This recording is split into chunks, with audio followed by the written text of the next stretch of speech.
وہ کوئی غلاموں کے طبقے سے تو نہیں تھے، کوئی فقراء کے مساکین کے طبقے میں سے نہیں تھے، اونچے طبقے میں سے تھے، عشرہ مبشرہ اکثر و بیشتر اس طبقے سے تھے۔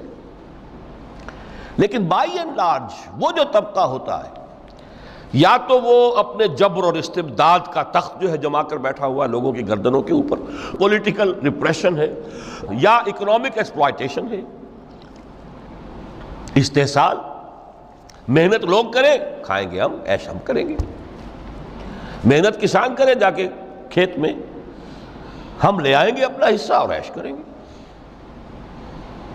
یا کوئی سوشل ڈسکریمنیشن ہے، یہ اونچا ہے یہ نیچا ہے، یہ تو پیدا ہی ہوا ہے شودر، یہ اس سے نکل ہی نہیں سکتا، اور یہ پیدا ہوا برہمن، یہ تو اونچا ہے۔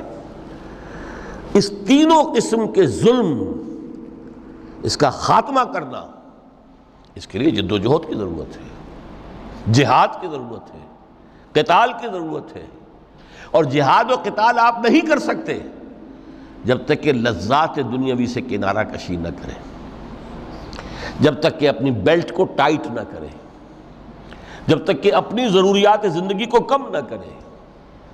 ضروریات زندگی کم کریں گے تو تفریغ الاوقات ہوگا، جو تبلیغی بھائیوں کی اصطلاح ہے بہت اہم، اپنے وقت کو فارغ کر سکیں گے۔ اس وقت کو فارغ کریں گے تو پھر وہ جد و جہد، وہ محنت، وہ جہاد، اس کے لیے آپ کے پاس وقت ہوگا، اس کو آپ لگا سکیں گے۔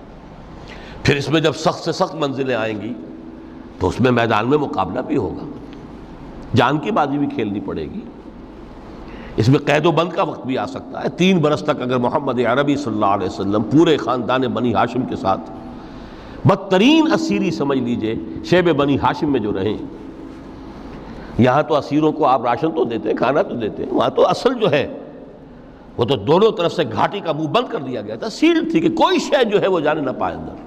3 برس،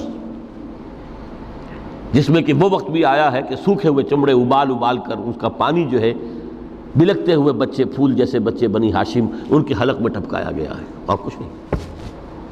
کچھ تھے لوگ، حکیم بن حزام جیسے رضی اللہ تعالیٰ عنہ، بعد میں ایمان بھی لے آئے۔ حضرت خدیجہ رضی اللہ تعالیٰ عنہ کے چونکہ وہ قریبی رشتہ دار تھے، وہ پہاڑ کو کراس کر کے چوٹی پر سے اتر کر کچھ کبھی کبھی کھانے پینے کی چیز پہنچا دیتے تھے۔ یہ سارے مراحل آئیں گے۔ یہ جو ہے یہ مثبت ہے، ترک دنیا وہ نہیں۔ ترک دنیا سے مراد دنیا کی لذتوں سے، دنیا کی آسائشوں سے، ان سے آدمی اپنے آپ کو پیچھے ہٹائے، ان کو چھوڑے، ان کو ترک کرے، تاکہ اپنا وقت، اپنا مال، اپنی صلاحیتیں صرف کر سکے۔ کس کام کے لیے؟ اب اس کے لیے دیکھیے آیت نمبر 25 ہے یہ سورہ حدید کی۔ لَقَدْ أَرْسَلْنَا رُسُلَنَا بِالْبَيِّنَاتِ، ہم نے اپنے رسولوں کو بھیجا واضح چیزوں کے ساتھ۔ بینہ وہ شے جو از خود ظاہر ہو۔ آفتاب آمد، دلیل آفتاب، جب سورج طلوع ہو گیا وہ خود اپنے وجود پر دلیل ہے، اس کے لیے کسی اور اضافی دلیل کی ضرورت نہیں کہ سورج موجود ہے، وہ تو ہے، سب کو نظر آ رہا ہے۔ تو بینات سے مراد معجزے بھی ہیں، اور وہ تعلیم جو ہے بنیادی دین کی، کہ جو فطرت انسانی کی جانی پہچانی ہوئی شے ہے، دونوں پر اس کا اطلاق ہو جائے گا۔ لقد ارسلنا رسلنا بالبینات وانزلنا معهم الکتاب والمیزان، اور ہم نے ان کے ساتھ کتاب اتاری، میزان اتاری۔ یہ سب کچھ کس لیے کیا؟ لیقوم الناس بالقسط، تاکہ لوگ عدل پر قائم ہوں۔ یہ ہے سول آبجیکٹو۔ یہ نہیں بس ہماری کتاب پڑھ لیا کرے، ختم قرآن ہو گیا، اللہ اللہ دعا مانگ لی، چھٹی۔ قائم کرو اس کو، وہ میزان عدل نصب کرو، ہر ایک کو وہی تل کر ملے جو اس کا حق ہے، اور ہر ایک سے وہ لیا جائے کہ جو اس کے ذمہ واجب ہے۔ اگر یہ نہیں تو بابا پھر سب کہانیاں ہیں، شریعت اور دین اور نماز اور روزہ اور حج، کوئی حیثیت ان کی نہیں۔ اچھی طرح سن لیجئے میری بات۔ قرآن مجید میں کہلوایا گیا حضور سے، قل یا اہل الکتاب لستم علی شیء حتی تقیموا التوراۃ والانجیل وما انزل الیکم من ربکم، اے نبی ان سے کہہ دیجئے، اے کتاب والو تمہاری کوئی حیثیت ہی نہیں، ہماری نگاہوں میں تمہارا کوئی مقام ہی نہیں، جب تک کہ تم قائم نہیں کرتے تورات کو اور انجیل کو اور جو کچھ کے نازل کیا گیا تمہاری طرف، تمہارے رب کی طرف سے، قائم کرو، پھر آؤ ہم سے بات کرو، ہم سے دعا کرو، ورنہ دفع ہو جاؤ.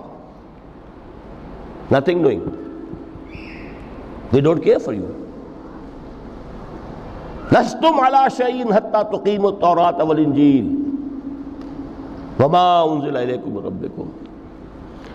اب قانون خداوندی تو بدلتا نہیں ہے، نہ فرام پرسن ٹو پرسن، نہ فرام نیشن ٹو نیشن، نہ فرام امہ ٹو امہ، اٹل ہے. وَلَن تَجِدَ لِسُنَّتِ اللَّهِ تَبْدِيلًا وَلَن تَجِدَ لِسُنَّتِ اللَّهِ تَحْوِيلًا. سنت اللہ تو ایک ہے.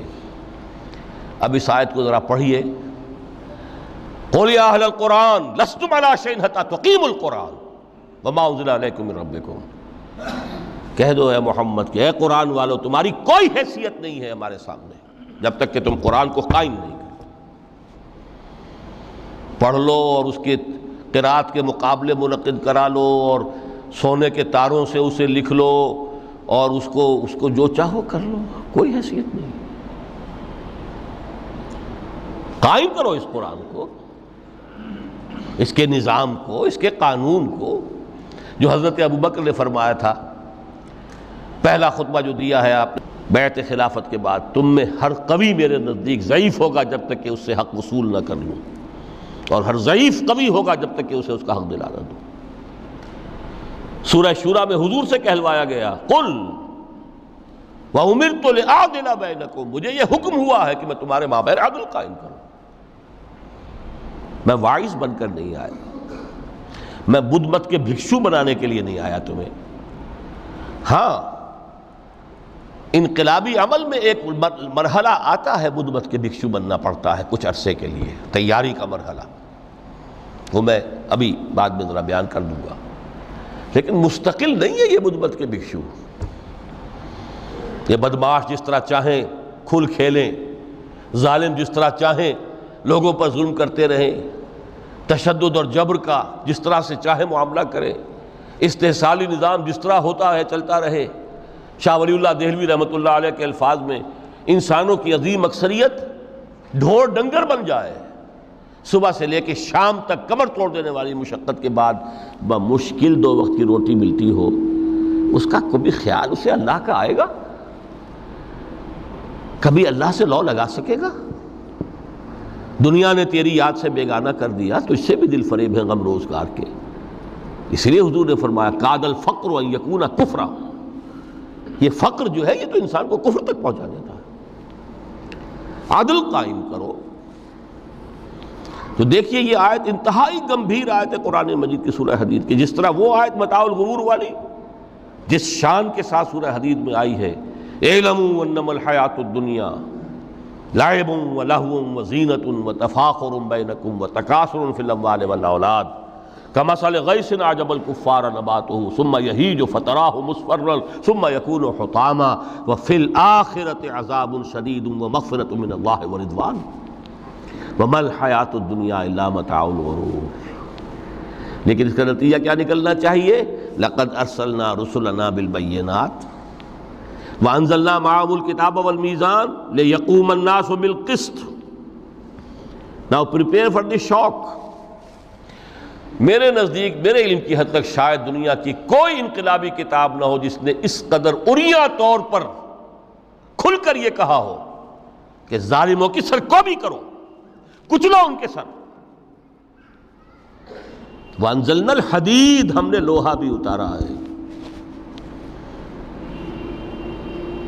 ایک وقت آتا ہے ظلم نہیں ختم ہوتا جب تک کہ لوہے کی طاقت ہاتھ میں نہ آئے. انزلنا الحدید، ہم نے صرف کتاب ہی نہیں اتاری ہے، لوہا بھی اتارا ہے. فیہ باس شدید، اس میں جنگ کی صلاحیت ہے. ومنافع للناس، لوگوں کے لیے کچھ اور منفعتیں بھی ہیں.